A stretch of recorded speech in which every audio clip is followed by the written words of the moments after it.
I arrived at the forest in the late afternoon, just as a blizzard was sweeping through. The sky was heavy and gray, the wind howled like a living thing.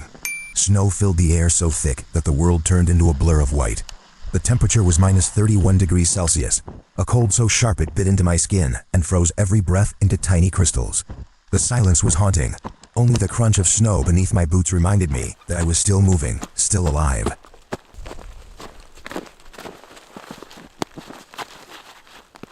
I wandered along a narrow slope, searching for a small patch of land sheltered from the wind, a place where I could set up my heated tent.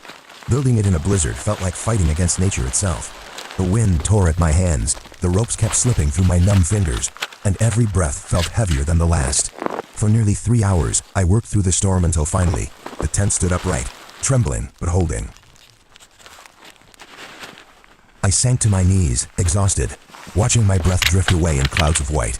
The storm still raged, but inside me, there was a quiet satisfaction, the feeling of someone who had claimed a tiny victory in the endless kingdom of ice.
As dawn broke, I lit a small fire outside the tent. The air was still freezing, the forest quiet after the storm. I melted snow in a pot, watching tiny bubbles rise as steam curled into the pale morning light. Then I poured the water over tea leaves, and the scent drifted through the cold air, earthy, warm, alive. I sat there holding the cup, letting its heat seep into my hands. The world was silent, endless white all around, yet in that moment, I felt peace, a quiet warmth against the coldest place on earth.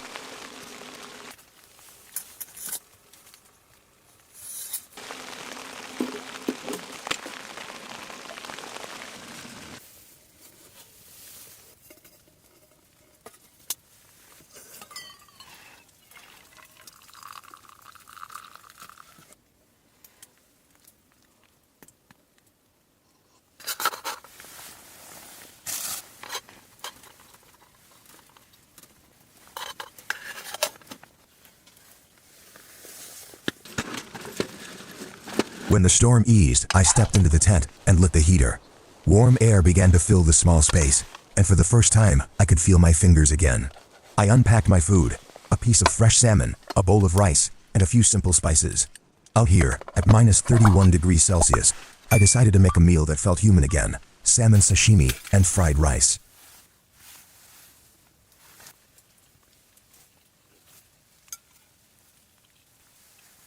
I sliced the salmon carefully, each piece glistening pink under the light.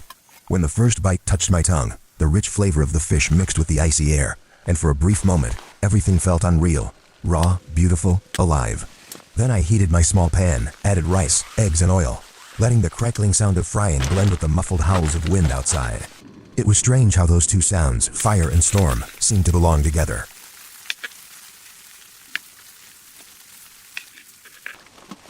Inside the heated tent, I lit a small fire as the blizzard howled outside. The air slowly warmed, and I decided to cook something simple: salmon sashimi and fried rice. The soft fish melted on my tongue, while the crackling sound of rice on the pan echoed like warmth itself. When I finished, I took out 2 sweet potatoes, sprinkled a little sugar, and wrapped them in foil. I placed them near the fire and waited. Soon, the tent filled with a sweet, smoky aroma, a small miracle in the cold.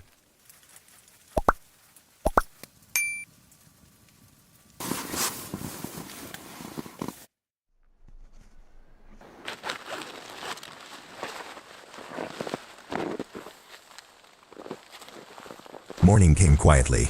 The storm was gone, leaving behind a forest wrapped in silence. Snow clung to every branch, and the first sunlight shimmered like diamonds through the mist. I stepped outside, breathing in the cold air. It still burned my lungs, but it felt gentler now, almost peaceful. I boiled water and brewed a cup of tea. The steam curled upward, mingling with the frost, carrying a soft aroma into the still air. I took a slow sip. It was bitter, warm, and perfect. In that moment, with the forest silent and still, I felt a strange calm, as if time itself had stopped. Then I packed up my belongings, folded the tent, and buried the ashes of the fire. The clearing returned to silence, untouched, as though I had never been there. Only my footprints remained on the snow, faint, already fading with the wind. I turned one last time to look at the place that had tested me and somehow comforted me.